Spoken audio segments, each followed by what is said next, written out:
Welcome to this service provided by First Reformed United Church of Christ. For today's call to worship, I would like to share with you words recorded in Isaiah chapter 40, verses 28 through 31. Have you not known? Have you not heard? The Lord is the everlasting God, the creator of the ends of the earth. He does not faint or grow weary. His understanding is unsearchable. He gives power to the faint and strengthens the powerless. Even youths will faint and be weary, and the young will fall exhausted. But those who wait for the Lord shall renew their strength. They shall mount up with wings like eagles. They shall run and not be weary. They shall walk and not be faint. Let us now enter into worship.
Today I'd like to share with you a story, and it goes like this. A high school teacher told her students to bring to school a clear plastic bag and a sack of potatoes. The students were asked to think of all the people who had wronged them, every person that they had ever judged, every person they could not accept. And the names of these people were to be written on a different potato and placed in the bag. Most of the students had bags that were overflowing. They were instructed to carry the bag everywhere they went for an entire week, including taking the bags into their bed at night. They were never to let the bag out of their sight. By the end of the week, the students were sick to death of their bag of potatoes. It was annoying having to lug it everywhere. The potatoes even started to fester and grow moldy and stinky. The bags were heavy and awkward. They weighed the students down and made them miserable at every moment of the day. At the end of the week, the teacher told the students the significance of carrying the potatoes. It was a way to understand the price for holding on to your resentments. Fortunately, since the week was over, they were able to put down their bag of potatoes and get rid of them. This newfound lightness brought relief and freedom. It was a taste of what they could feel by letting go of the resentments that each potato represented. The teacher asked, "I hope you all enjoyed this game. How did you feel while carrying the potatoes with you for 1 week?" And the children immediately let out their frustrations and started complaining bitterly of the trouble that they had gone through carrying these heavy and smelly potatoes. Then the teacher told them the hidden meaning behind the game they played. He said, "This is exactly the situation when you carry your hatred for someone inside your heart. The stench of hatred will contaminate your heart, and you will carry it with you wherever you go. If you cannot tolerate the smell of rotten potatoes for just 1 week, especially those of you who had plenty of potatoes to carry, can you imagine what it's like to have the stench of hatred in your heart for a lifetime?" The hassle of lugging the bag around with them made it clear what a weight they were carrying around spiritually, and how they had to pay attention to it at all times. Naturally, the condition of the potatoes deteriorated to a nasty, smelly slime. And this was a great metaphor for the price we pay for keeping our pain and holding on to negativity. Too often we think of forgiveness as a gift that we give to someone else, and truly, forgiveness is something we give ourselves. Forgiving someone can be one of the most exhilarating experiences of one's life. So friends, what do you think? Do you have some potatoes that you could let go of? Are they festering? Are they getting stinky? Are they weighing you down, making you miserable? Then consider these words recorded in Hebrews 12. "Therefore, since we are surrounded by so great a cloud of witnesses, let us also lay aside every weight and sin that clings so closely, and let us run with perseverance the race that is set before us." May you learn to forgive yourself, to let go of your resentments and hatred of others, and discover a lighter life.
Two additional scriptures that I'd like to read to you are recorded in Luke chapter 13, verses 10 through 17, and Matthew 11, verses 28 through 30. Now, Jesus was teaching in one of the synagogues on the Sabbath, and just then appeared a woman with a spirit that had crippled her for 18 years. She was bent over and was quite unable to stand up straight. When Jesus saw her, he called her over and said, "Woman, you are set free from your infirmities." When he laid his hands on her, immediately she stood up straight and began praising God. But the leader of the synagogue, indignant because Jesus had cured on the Sabbath, kept saying to the crowd, "There are 6 days on which work ought to be done. Come on those days and be cured, not on the Sabbath day." But the Lord answered him and said, "You hypocrites! Does not each of you on the Sabbath untie his ox or his donkey from the manger and lead it away to give it water? And ought not this woman, a daughter of Abraham, whom Satan bound for 18 long years, be set free from this bondage on the Sabbath day?" When he said this, all his opponents were put to shame, and the entire crowd was rejoicing at the wonderful things he was doing.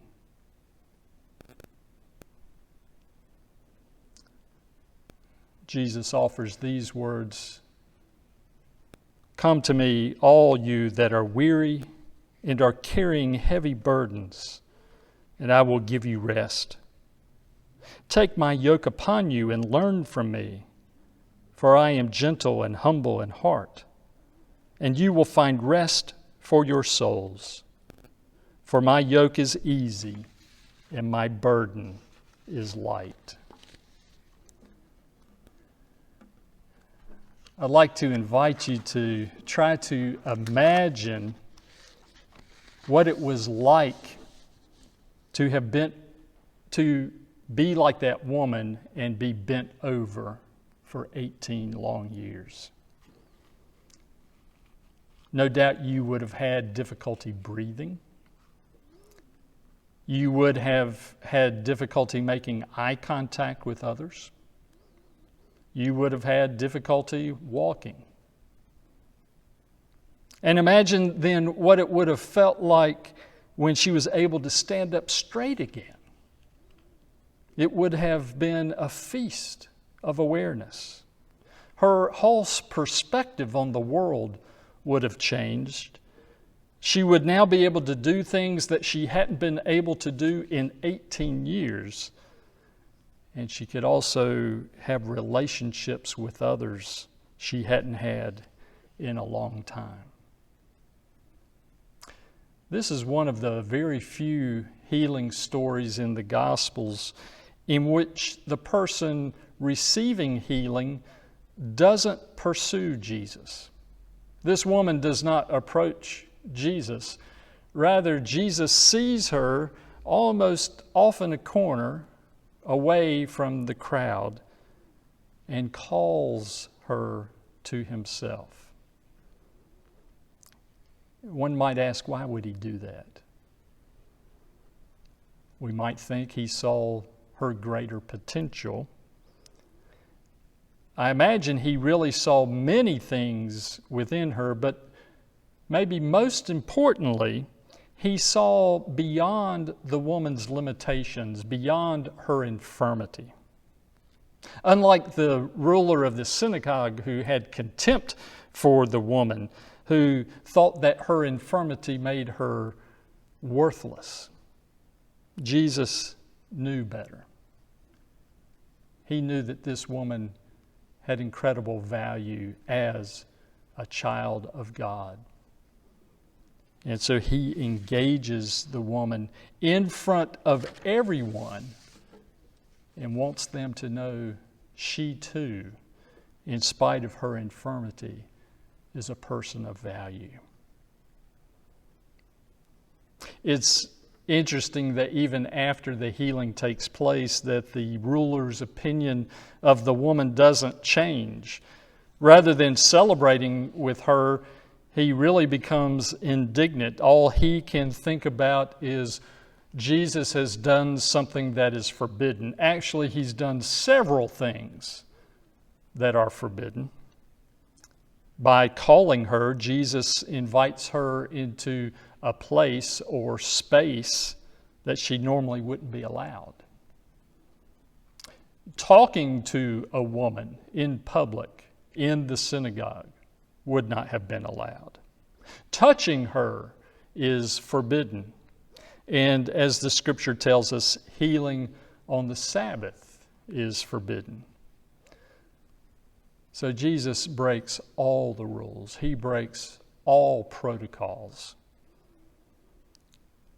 As we think about the story, I wonder who had the greater burden. Was it the woman who had a physical infirmity for 18 years, or was it the leader of the synagogue and many religious leaders like him who carried a burden of their own? One that weighed him down, obscured his vision of the world and people in it, prevented him from having a healthy relationship with others. He was carrying the burden of the law.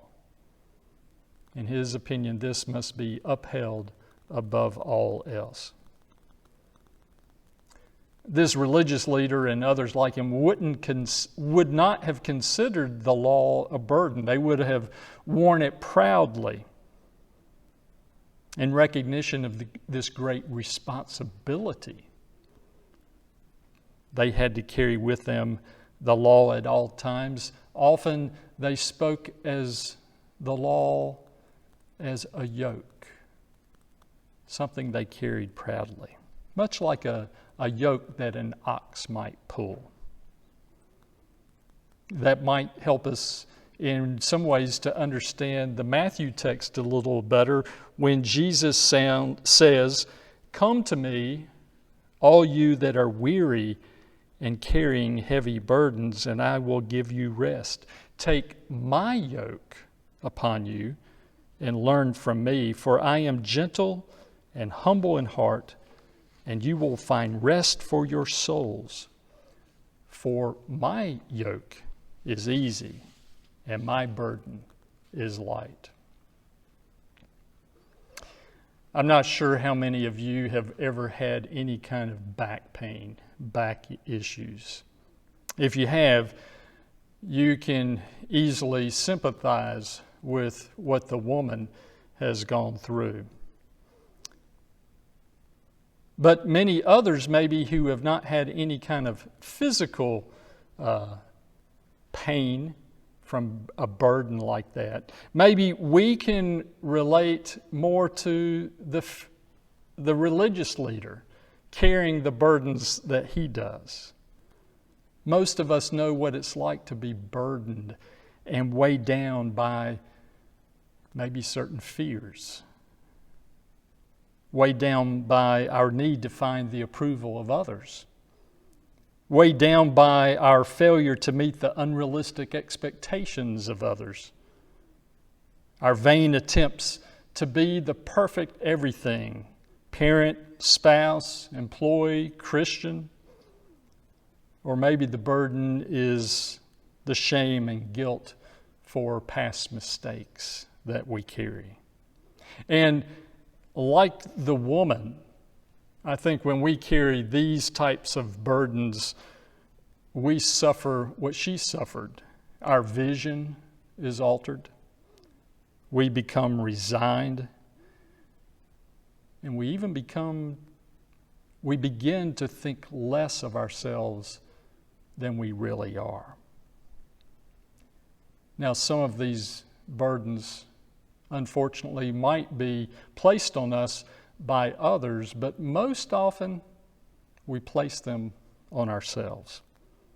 The yoke we often choose for ourselves is like that of the religious leaders.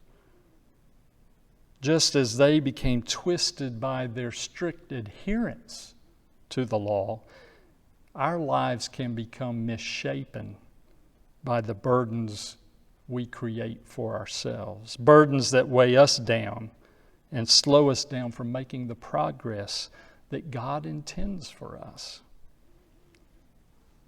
So certainly, I believe we can learn from this story that we need to often lay down our own burdens, especially of our own making, but also as a disciple of Jesus, we are called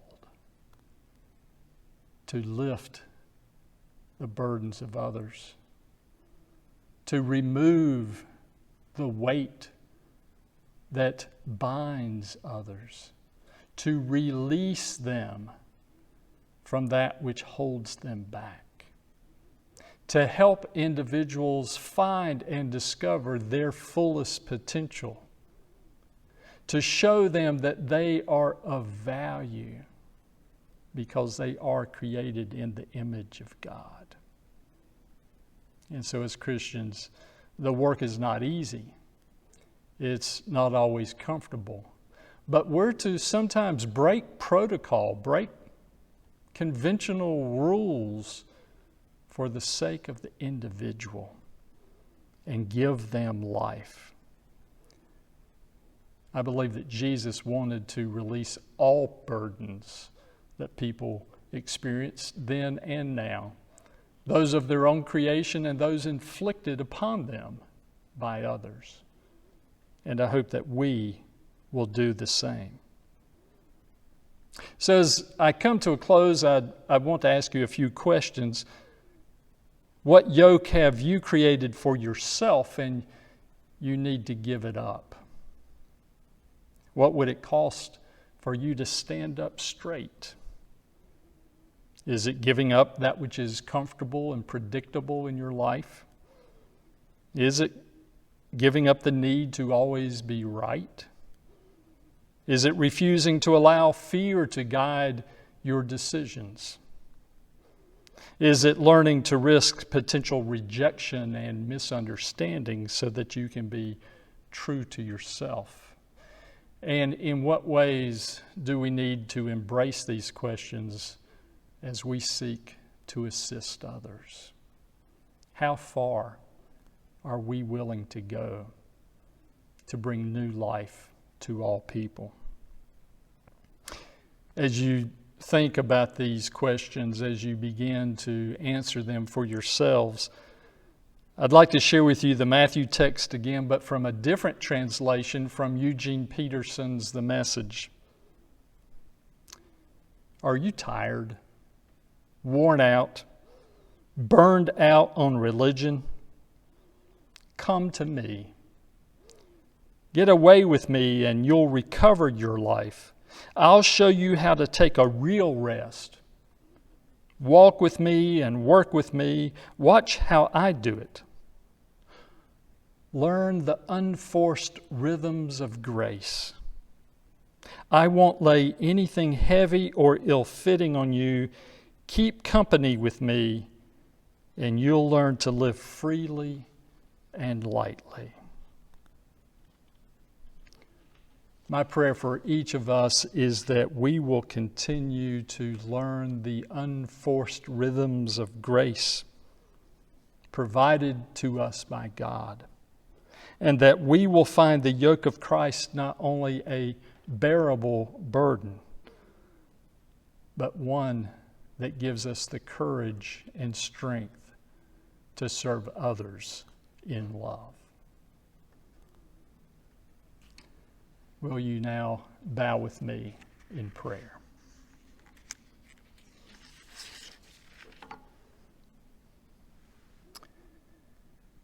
Divine Spirit, as we run this race of life, we often come across those hurdles, obstacles, and difficult hills that weaken our spirit and test our faith. We grow weary, O God, as we come upon those disappointments and as we meet resistance both within and without.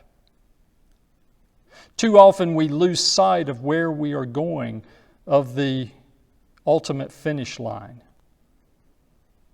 And yet we are not alone. You are always present with us in our triumphs, our trials, and our defeats. Gracious God, we thank you today for those who have run the course before us as well as those who run beside us. Too often we find ourselves wrapped up in our own problems and we forget to look to those around us. And yet because of those who have run before us and those who run with us, we realize that we do not need to solve the problems of this world all by ourselves. All these persons help us endure and persevere, and for this we give you thanks. Oh God, you have provided us with a community of faith. Not only are we strengthened in our own faith journey, but you have provided a way for us to do our part to make peace a reality in your creation. Enable us, O God of compassion, to run with and uphold those persons whose spirits have been crushed by the many adversities of life. Empower us, O God of justice, to work against the forces of evil and oppression in whatever forms they may take. Encourage us, O God of love, to strive for justice and peace as we care for each other and as we care for the gift of the created world which you have entrusted to our care. Help us to be ever alert and watchful as we look to Jesus, the perfecter of our faith. Amen.